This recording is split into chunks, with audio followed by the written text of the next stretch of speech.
morning and welcome to the program Dialogue. Dialogue is reaching you this morning on Liberty Television. The arrangement called Nigeria, and how far we've come with this arrangement. That's one of the questions that we want to ask this morning about how this arrangement has been working out since independence. And to talk with me on the program this morning, I have Professor Yusuf Kofa.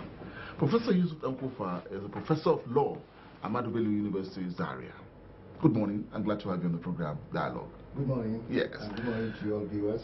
Here we are today with this arrangement called Nigeria, and agitations more than any other time is picking the pace about the Nigerian arrangement. So the way we've come about it and the agitations coming all over, IPOB, indigenous peoples of Biafra, Egbe Omodudua of the Southwest, Ariwa, Youth Zero, Consultative Forum, all demanding, asking some demands about this arrangement called Nigeria.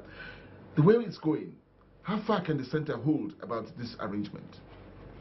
Yes, the center will continue to be bombarded with these agitations as long as this present federal arrangement is not looked into, because the present structure of Nigerian federalism is undefined, is skewed towards the center.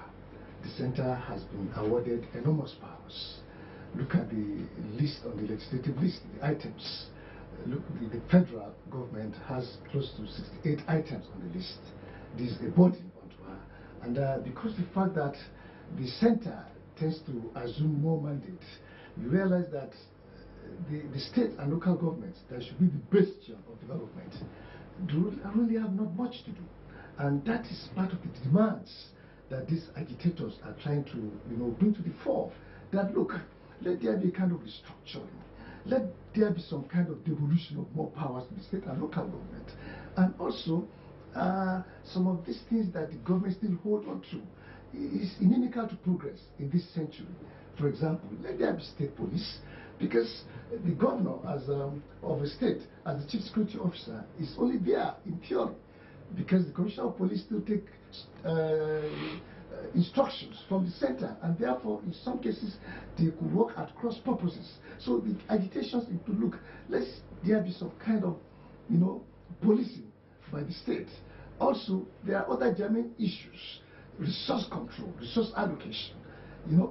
A situation whereby the states are not being allowed to enjoy their resources, government resources, and you carry everything to the federal government, for them to reallocate. Look, let's look into some of these issues. Yes, even if that arrangement could be done, let's try and understand or try to improve on the on what should accrue, to states from some of these proceeds. So that's derivation. So there are so many issues that are begging for proper re-evaluation, because of the fact that the structure of the Nigerian Federation as it is, it promotes a kind of unitarianism. It's unitary. Do you see this as threats to this, emerging democracy, and how far we've come with this arrangement? Absolutely, because like I said, for as long as the federal government, refuse to really sit down and try to introspect and convoke a legitimate, conference that will address some of these problems, the agitation will continue. And if it comes to gather momentum, it will come to a level where the entire structure of the state will be brought to a halt. The entire governance will be brought to a halt by these agitations. And if Nigerians, as represented by some of these groups, are saying, look, let us look into these problems. There are a lot of problems. It borders on the national question. One, the issue of indigene, settler, and residency question.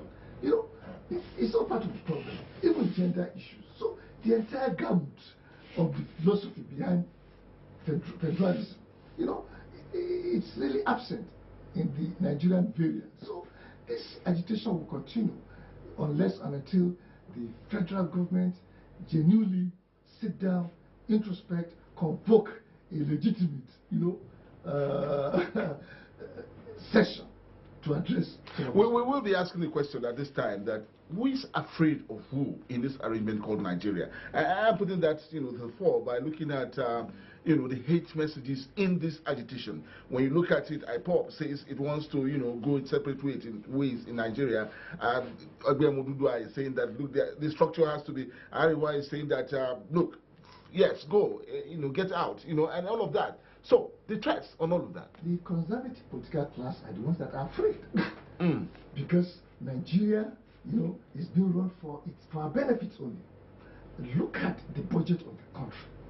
Look at the percentage that is being spent on the current expenditure, and also the welfare of the leadership class, both at the executive level, at the parliamentary level. Look at the amount of money that is being spent, to satisfy their welfare at the expense of the vast majority of the people.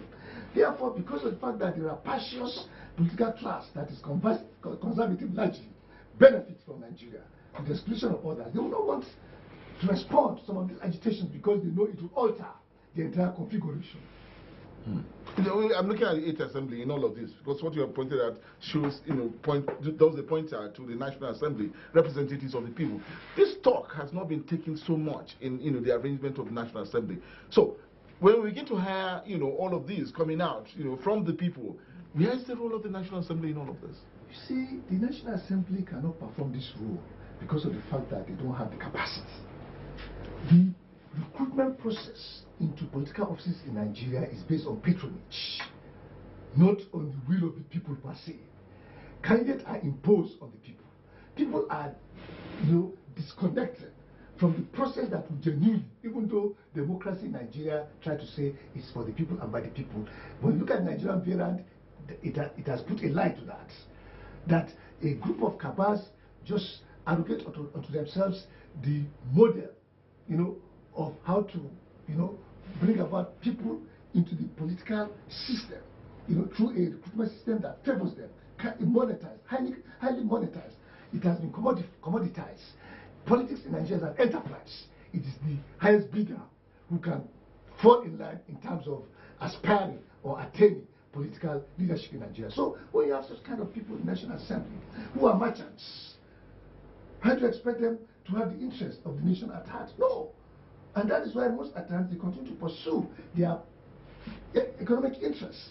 All these issues about padding, all these issues, the disconnect between executive and legislature in terms of budget padding, in terms of inclusion. So all this goes to show that the parliament itself, is peopled by those who do not really have any business being there. And check out the state assemblies. They've been pocketed by most of the governors. So how do you expect people to play a very pivotal and critical role in terms of emancipating the mass that is supposed to represent? No, they are not really, in real fact, representatives of the people. They are representatives of the elite class, whose interest is continuing to promote an agenda that favors and protects, the elite class using the resources of the state. When this government says that the indivisibility of Nigeria is a task that must be kept, for how long can we have this going? Yes, you see, I will not begrudge any group of people, either government or other associations that promote a united and vibrant Nigeria. Absolutely, I think we have more to benefit as a united, vibrant Nigeria. I mean, our diversity can be used to attain, a lot of, advantages, can be used to achieve a lot of advantages, and also to consolidate our grip in regional politics and even global politics. But where people are disenchanted, for example, the Igbo cause, to me, I feel that the Igbos are using this as a bargaining chip. They are dissatisfied, in the political arrangement that excludes them. You understand? So there is no harm if the Igbo are saying, look, we will want to leave this country if you do not address our problems, because in accordance with the principles of self-determination, a group can say, I want to opt out, provided the arrangement has not been able to be beneficial to that group. The group has been prejudiced in terms of being disconnected, being alienated, from the resources and political advantages. Yes, and in in a multi-ethnic nation, it becomes imperative to always, advance the argument of, power shift. Because it's a heterogeneous society, the issue of majority dominating, the minority will continue to cause disenchantment. And the argument has been very lame that majority must, get its way. No, minority question is not part of the national question. How do I address my minority concerns? How do we compromise and get an arrangement that will be all-inclusive? So if the Igbos are saying, look, we demand that, we become part of the political arrangement of this country, we have the necessary people in terms of meritorious characters that can assume leadership, there is no harm. But of course, the Igbos too needs to go beyond mere threats. They need to probably start to engage other groups. Because in Nigeria, it will be very difficult for a particular group to produce leadership. So, admittedly, as a student of international human rights law that borders on developmental laws, which incorporate right to self-determination, I respect agitations by any group who feels disenchanted. And some of these agitations have gone to international courts. There was a time the African Court of Human Rights and Justice determined, the status of some ethnic groups, that filed an action in that court seeking to get out of some countries, But the court said, look, you have to have a legitimate ground. You have to show, even the Ogoni cause has gone to international courts, and the court said, look, Ogoni, you have not been able to show us that you have been, you're in a disadvantaged political arrangement. I think what you need to do as Ogoni is to continue to engage Nigerian people and government, and Nigerian government was advised. So, really, some of these legitimates are germane because, it borders on what we call national questions. And this national question relates on the skewed nature of Nigerian federalism. When we look at the national conference, that was convoked by Goodluck Jonathan, and this is about 2014, and this government says, we are not looking at it. Again, we'll look at how this arrangement, the national conference was brought about, that again, it was, an arrangement of the government of the day. But were there issues bordering on the national question of federalism in there that must be, at this point, more than any other time, addressed? You see, why people do not take that, the report of that committee serious was because, one, most of the people that, participated were appointed by government appointees. We are saying that let the people be part of those that will appoint their representatives. When you have representatives that draw legitimacy from the people, they will act on behalf of the people. But the Jonathan committee, was largely drawn by the government. And don't forget, there was a no-go area imposed on them. So therefore, how legitimate is that result? It is illegitimate because it did not draw, legitimacy and validity from the people. So what I say is that if you want to convoke, such kind of conferences, you must have to make sure that appointees, or people that are elected are from the people. Those that people trust, so that any decision, that comes out of the committee will assume, the nature of sovereignty, that it will be supreme because it largely draws from the people. And that's the problem with that of Jonathan committee. No matter how, how beautifully couched, some of these recommendations are, no matter how pious its declarations, it will be taken with a pinch of salt. Nigerians will not trust it because most of them were appointees. In this arrangement, we're talking about a democracy. How participatory has our democracy been? I mean, that's an inclusive democracy. Is that what we have on ground? Or is that part of the reasons why Nigeria's democracy is not participatory because it excludes the masses out of participation. One, it is monetary. Two, it is a commodity. Three, it is entrepreneurial. Four, participants are merchants, political merchants. Therefore, it is those with capital that can participate. Now, if you now blow the political whistle and say, okay, let us have, presidential aspirants. The form for most political parties is 10 million naira. If I, Yusuf, was to aspire and contest, where will I get 10 million naira? Even though politicians will hoodwink us that their constituency contributed, a hungry constituency will contribute for you to pay 10 million naira for you for forms. And also the structures you need to put in place. As the governor, you need to identify with more than 3,000 delegates, gubernatorial aspirants, 3,000 delegates, which you must take care of. So the entire democracy of Nigeria is highly monetized, it's prebendal, it is parasitic, because those in charge are parasites on the process and the structure of governance. So it's alienates the general people, the masses of the country. It is a lie for anybody to come out today and advance that Nigerian democracy is democracy of the people, for the people, but no. Nigerian democracy is democracy of the few elites, for the interest of the elites, to the exclusion of the generality of the people. That is statistics. The argument also being put forward today is that there's this conspiracy of silence going about in the intelligentsia, and of course people that have good meaning for this arrangement called Nigeria. Is that a factor that will, screw this democracy that we have? Yes, I could agree that the intellectual crisis in the university has made sure that progressive has been emaciated. The progressive class, has, been caged because of the intellectual crisis. What do I mean? Most of the progressives have left the shores of Nigeria for other universities because of poor conditions of service. So largely we have conservative scholars, largely. And that is the problem. Who will take up the gauntlet?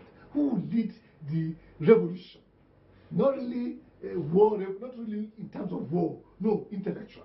Who will lead the intellectual revolution that will assist in wrenching, the poor from the grip of those who are exploiting them? It is the intellectual that should provide the templates. Really, in any country, the philosophy for this intellectual revolution is put in place by the intelligentsia. But in Nigeria, we realize that 70% of intellectuals are conservatives. They are waiting on government for patronage. So a scholar who is waiting on government for patronage cannot even mobilize, those who are looking for him for support. And also, the political class, the conservative elites are larger in number. You have few progressive. If the few progressive political elites and the few remaining progressive but intellectuals can come together, merge together, and continue to propound theories, that will take, that will restore back the real process onto the people, I think that will be the beginning. An uninformed society. This is what Nigeria is presenting to us today, that we have an uninformed society. And of course, the political class that you're talking about is really, scratching on the uninformed class that we have today. Now, mobilizing and getting us, into this system that will challenge and ask questions and ask for accountability of the Nigerian arrangement. Where do we start with that? Yes, it's going to be possible. It's going to be difficult because one, it's a deliberate policy of the elites to make sure that the populace are not educated.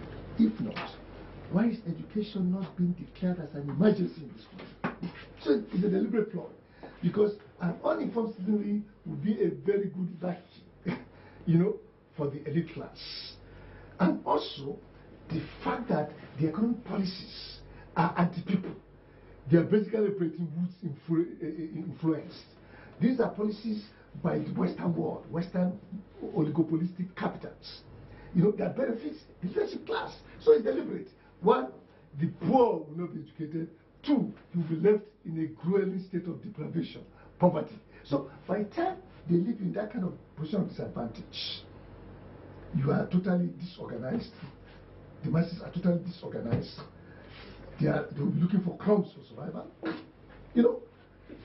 and you're going to allow a free rein by the exploitative and parasitic leadership class. It's deliberate.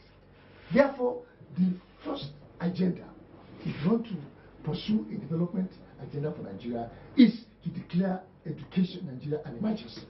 Why can't Nigerians be given free education from primary to secondary school up to university, when this money is being used by the elites to cater for the educational interests of their children abroad? They carry all the capital and go pay school fees for their kids abroad.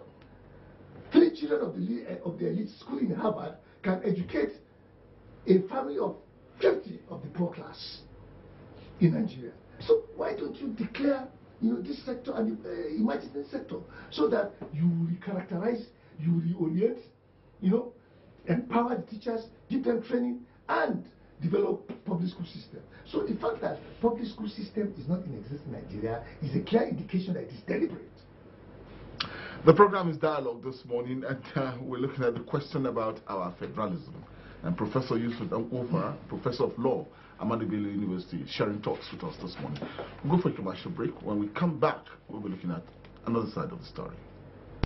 The StarTimes Combo Decoder is here for you. An advanced technology from StarTimes that combines the dish and antenna both in one decoder. This decoder is packed with all your favorite news and entertainment channels like Fox, Fox Life, IDX, National Geographic Channel, Star Plus, BBC, Al Jazeera, POP, live matches on ST World Football, and over 120 exciting channels. Get the StarTimes Combo Decoder for just 13,900 Naira and enjoy great entertainment for the entire family. So, go ahead, eat your cake and have it with the StarTimes Combo Decoder.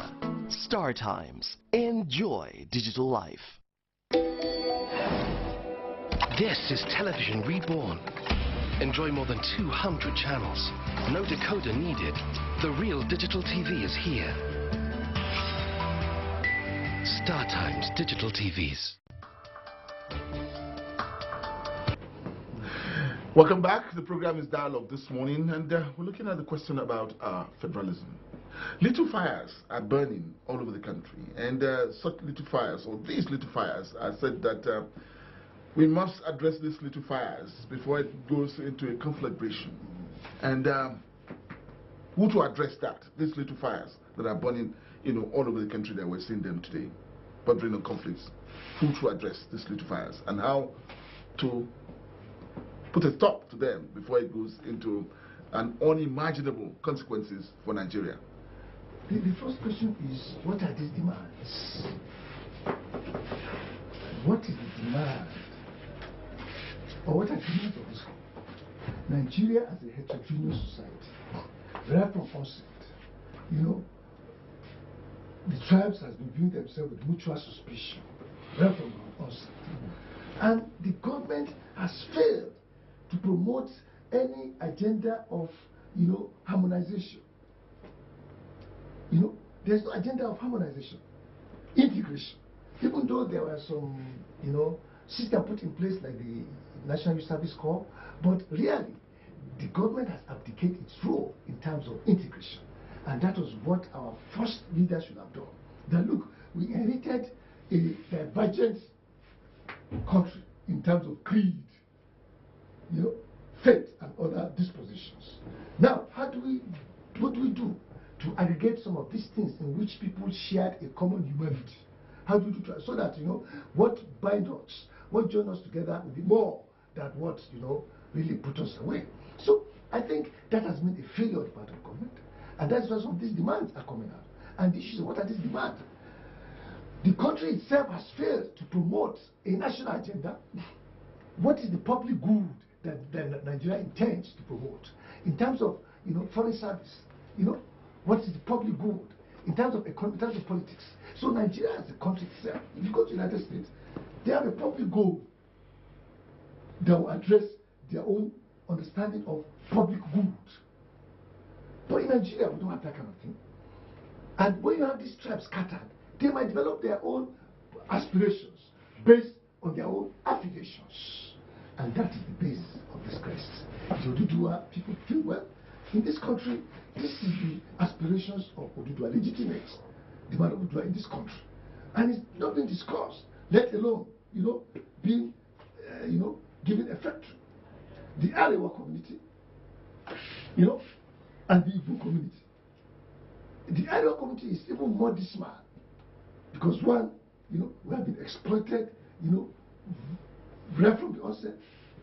The kind of exploitation by the leaders of people from the north is so pervasive, unpardonable, that the entire people are disconnected, they are not educated, and that is why you find the Arewa always at the bottom, because the elites that should fashion out an agenda for Arewa within the context of Nigeria have only been able to pursue its own material interest.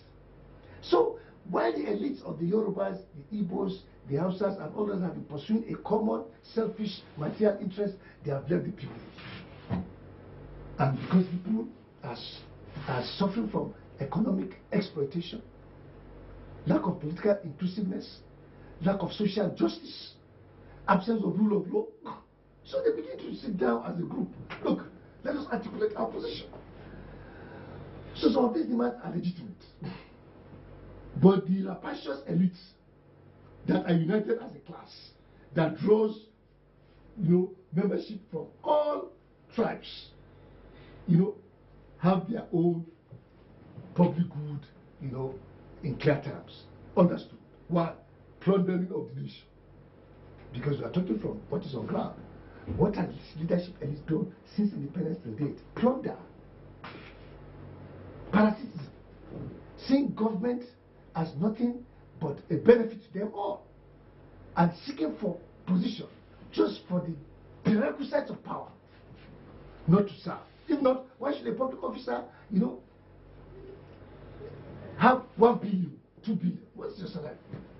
Why should a military officer, be worth 1 billion, 2 billion? Why should a civil servant? Most of the houses in Abuja will let our people by civil servants. How?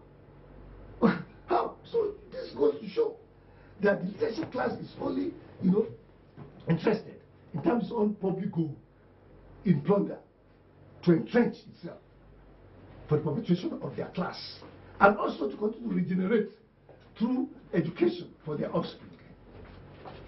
So it's a political case system. These ones go, their children come.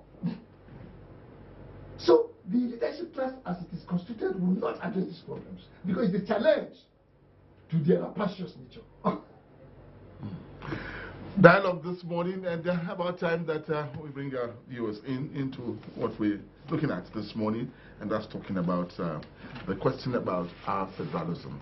And numbers to call to be part of this program: 080-309-56375 or 080-689-18315. Take the numbers again: 080-309-56375 or 080-689-18315. And I have callers here. Hello, good morning. Good morning. Hello? Good morning. Hello? Good morning. Okay, I'm having difficulty with it. Hello, good morning. All right, just use these numbers to call us this morning, and let's see. Hey. Hello, good morning. Hello, good morning. Yes, your name and where you're calling from. I am calling from Yola. Okay, calling from Yola. Okay, let's hear you. Go ahead, Collins. The gentleman there has said it all. But the problem we are having in this country is selfish interest. Some group of people have hijacked this Nigeria. Okay. Like in Africa, what the guy is saying is self-determination. It's very pure and it's the constitution. But people don't like it. Either we do the normal federalism, everybody controls his own resources. And it will be more good for everyone to control his resources. Here in North, they are farming, but there are no more farming again because of the oil. It's just that because of national cake. Their interest, not the interest of poor people in Nigeria. That's my contribution. Okay, thank you. Prof, I'm getting something out of this. We're asking about the question of, the divides that we are, what we have in our divides. And so we begin to look into that. And does that make for this arrangement to grow stronger with strength, unity and diversity? Can we find that, with what Collins from ULA is talking about? Yes, absolutely. Like you said, some other, not all sectors have been abandoned, which in itself, is a great disadvantage onto the nation. For example, farming. And this is an industry that if government, really place premium upon, Nigeria will not only feed itself, but its neighbors within the West African sub-region, and also export to other countries. So agriculture has become a big industry. But in Nigeria, it has been, left in limbo. And those who are supposed to be supported don't even get the support. For example, how many peasants, farmers, have the Bank of Industry supported. You realize that this Bank of Industry will even go and support people who are not farmers due to the dysfunctionality of the state. So he has made a valid point that, look, we need to really look further from this, oil to non-oil issues. And it was really, heartwarming when this federal government, advocated for that. All right. Hello, good morning. Good morning. Hello? Good morning. Good morning. Yes, your name and where you're calling from. Hello? Yes, go ahead. Go ahead. Good morning. Thank you. Good morning. You know the Liberty TV station? Yes, this is Liberty Television. Hello? This is Liberty Television.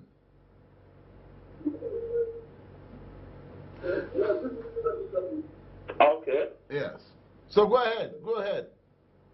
Hello, are you with me? Yes, I'm with you. Go ahead. Make a point.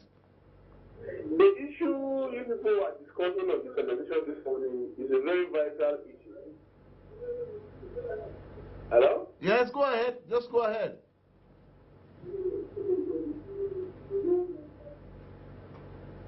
And the northern youth portraying themselves as Iowa youth member or what have you. They are not, as in, they are not.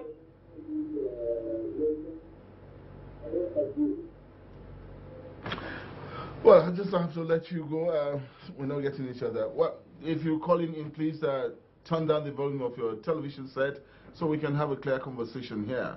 Professor Yusuf Kofa, my guest this morning on the program Dialogue, and we're looking at the question about federalism. Okay, so just talk to us. Hello, good morning.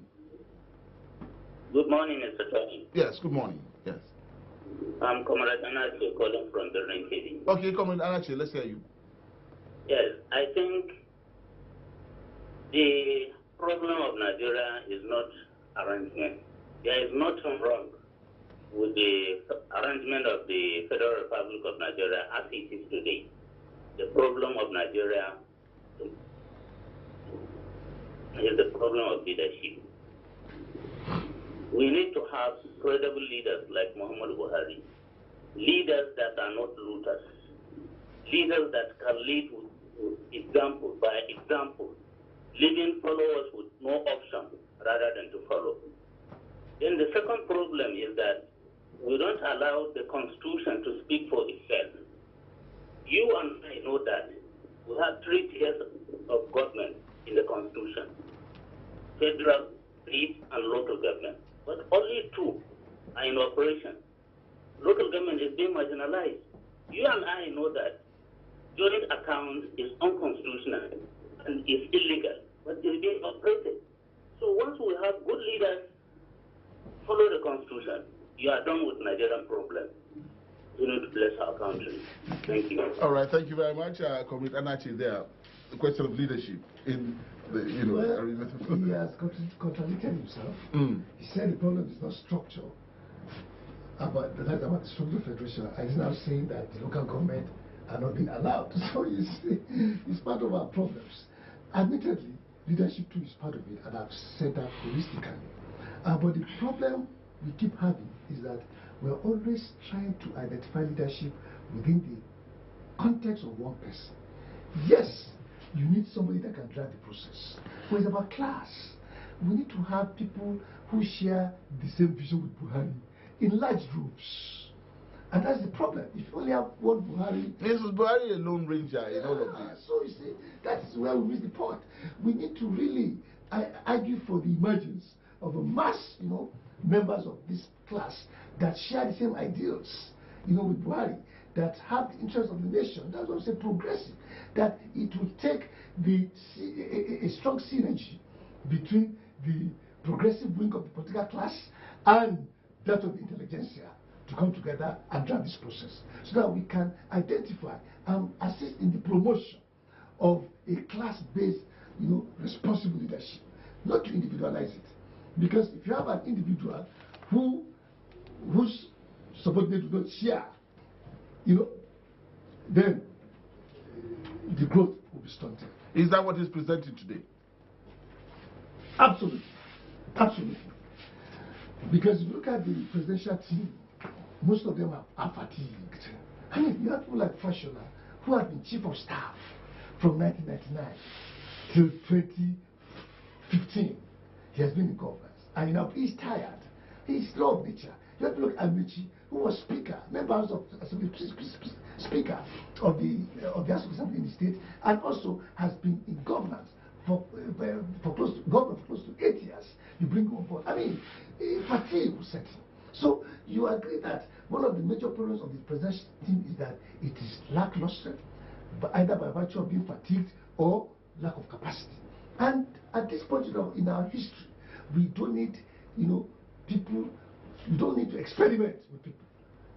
Nigeria is blessed with men of ideas all over, both in Nigeria and in the diaspora. Seek them out. Let them come. Even if you're not going to work with them because of political expediency, use them as a shadow team. They'll be consulting. But this team that the president has, unfortunately, the president has not been able to sit down and address this. May God give him health. When he comes back, planning to really look into this team and inject it with vigor. What do I mean? Seek for men of mettle, men of proven integrity, men of proven drive, men who are industrious, who have the capacity, who are businesslike. We have them. Those whiskies of ours, where are they? Where are they? We have them. When you're talking about the whiz kids, I'm looking at, are you driving me towards looking at the youths and capacity of the youths in driving this nation called Nigeria? It must be a blend. It must be a blend. You need the youth, of course, and also the old too, because of the wisdom. It must be a blend. Because the youth will come with, the sagacity, that's expected of that age, the enthusiasm, and the sacrifice, and the elders will of course provide the wisdom. So it's a mix, it's a blend really. Hello, good morning. Good morning. Good morning. Yes, your name and where you're calling from? My name is Awolu from Kano here. Okay, Awolu from Kano. Let's hear you. I'm an ex-serviceman. Okay. As far as I'm concerned, I prefer living in peace. I prefer the federalism. Nigeria should live in peace. Anybody who is advocating the future of Nigeria, I'm not supporting him. Because I have seen a rule. That's what implies a rule. We need Nigeria to live in peace now, make Nigeria greater. So if people are ready, if people are saying that, because democracy is freedom of speech, and some people are even going into freedom of speech, saying what will bring the chaos into the world. So as far as I told the soldier, I went to the north and the southern youth, and then the elders and the elders of the north and the southern elders to sit down amicably and resolve this matter to make Nigeria a federal. No, anybody can go anywhere and live. Okay. All right. They insist that Nigeria should be divided into two as supposed to. But if you know that Nigeria, I will then divide Nigeria on table. We must go into which we don't like. So that is my take-off in this issue. All right. I'm calling from Kano. Okay, Awolu from Kano. One point that with federalism, the country stands united and can move forward. Can we allow any other thing come out? Would that not be a threat to the unity? Agitations are not supporting dismembering of Nigeria. No, they are saying, look, let us restructure. It's not about dividing Nigeria. So we need to really understand the context. Apart from the IPOD, the Oduduwa question, the Oduduwa agitations, is about, look, let us restructure. What do they mean by let us restructure? Let us look at the entire gamut of our own variant of federalism. What are the powers of the states? Let us develop more powers. Let us look at the issue of state police, issue of states, appellate courts. Let's look at issue of gender. Let us look at issue of local governments that have been, encapsulated. You understand? Let's just look at issue of presidency, you know, and so many other issues. Let's look at resource control, you know. So these are, you know, issues that if you don't really address, you're just, you know, delaying the evil day, you're postponing the evil day. Hello, good morning. Hello? Good morning. Good morning, sir. Yes, your name and where you're calling from. My name is Hassan Suleiman. I'm calling from Benue State. Okay, Hassan, let's hear you. Go ahead. Yes, my contribution to the issue of Nigeria. You see, one of these contributions, I will support what my other friend has said from Kano State. The issue of leadership is highly alarming in this country. We need to look at it from the top down to the bottom. We need to structure Nigeria in such a way that there should be no marginalization, and everything should be done in accordance. Rule of law first. We don't abide by the rule of law. That is the problem. Okay, all right. I want us to look at rule of law as one of the key issues here. Did the citizens of Nigeria obey the rule of law? From centrifugal down to centripetal? These are my issues with Nigeria. Okay. How do you treat it? Okay, thank you. All right, we got you. Thank you. And still squeezing this one in. Hello, good morning. Good morning. Hello, good morning. Okay, before that, again, a caller from Benue State too. And how leadership has been able to tackle the issue of looking at all, you know. Yes, I agree with him. Leadership. Yes, the president is credible. President Buhari is credible, no doubt. But I think he needs to really expand the political space by bringing people who would share his ideas. I'm not saying that his aides are not credible. I'm just saying that most of them are tired. Most of them are tired. Probably some of them have capacity, you know. So, at this point in our history, we need what we refer to as, you know, administrative activism by public officers. Hello, good morning. Hello. Good morning. Yes. Your name and where you're calling from? Morning, sir. Yes, your name and where you're calling from? My name is Frank. I'm calling from Nasarawa State. From Nasarawa State? From Nasarawa State. Okay, let's hear you from Nasarawa State. Yes, sir. Go ahead, go ahead. The fact is that what this country really needs is structuring. Because if you look at it very well, the foundation has been laid in this country is wrong. And if the foundation of your house is wrong, you cannot, there's no expert in the world, and there are experts in the world that you can bring on top of the wrong foundation and we succeed. Because the truth is that the present president you are having right now is a man of integrity. But from the very onset, when he was put into office, people like us said it out that he can't do anything with the foundation that is planned. His integrity can't work. So if he can never ever make it forward. So if they can go back to the drawing board and structure this country and fix the foundation well.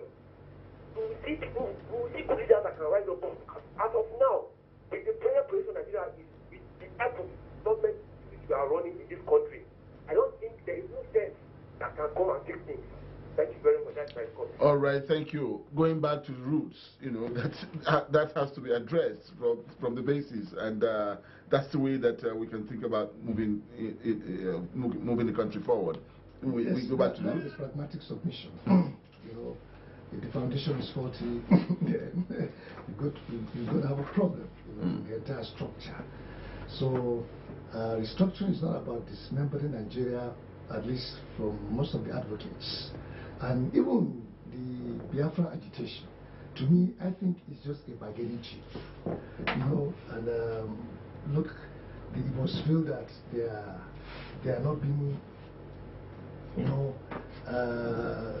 being given fairness, within the context of political participation and office allocation. So I think there's no harm in the federal government having a discussion with them. There's no harm. And even if that doesn't work, I mean, if people want to opt out of Nigeria, can we really stop that? The South Sudan is an example. We have the North and South today. And even till today, some parts of some countries have been agitated. Spain, Canada, Quebec region in Canada. There are other countries where people have said, look, even the United Kingdom is being subjected to periodic, re-evaluation. Prof, just before I draw this to a close, I just want things. Give me a fair assessment of the demands of IPOB in the arrangement called Nigeria. Have they been fair? For what they have in this arrangement called Nigeria, have the Igbos been shortchanged when we look at it, taking an overview of it? You see, the masses of Nigeria are the ones that have been shortchanged, really. But the political class, because of the need to have a balance, they evolve what we call power sharing arrangement, which is good. Which takes into consideration, the fact that yes, we have a heterogeneous system, and because we have a heterogeneous system, there's a need to rotate power amongst some of these, tribes, so as to have a sense of belonging. That to me is a plausible argument. But I will not come out and say that the Igbos, have been shortchanged. The Igbo elite, no. The masses of the Igbo, together with other masses of the nation, has been shortchanged. But what we have is an elite that is a bit selfish in terms of power arrangement. In order not for the consequences of their action to continue, to impact on us negatively, that's why we have to join, in the discourse, so as to moderate. Look, let the power arrangement continue in order to give the elite a sense of belonging until a time where the elite will be overthrown by the progressives within the political space, not military, within the political space, within the democratic norm. That is, the progressive will now emerge and dislodge the conservatives because they have nothing for Nigeria. So, the attitudes of the Igbo question too should be careful. And also, where they need to do more work is they have refused to interrogate their elites who have benefited from the resources that are supposed to be theirs. For example, some of this argument has always been the second Niger bridge. But the general administration, to our mind, promised the Igbo that it was going to give them the second Niger bridge. And, a fundraising was done. An agreement between multilateral partners and Nigeria was put into effect. But alas, it was an attempt to hoodwink the Igbos. So the Igbos too should question their leaders, the Igbo governors, members of parliament, Igbo civil servants. The amount of money that has been put in place in Igbo land should be questioned. And that will just be about the size of the program dialogue this morning. And we've been looking at the question about our federalism. Professor Yusuf and Kofa, Professor of Law at Bello University, Zaria, sharing thoughts with us this morning. Professor, thank you for coming on the program. You're welcome. Thank you. And from all of us here in the studio, good morning. Have a great day ahead.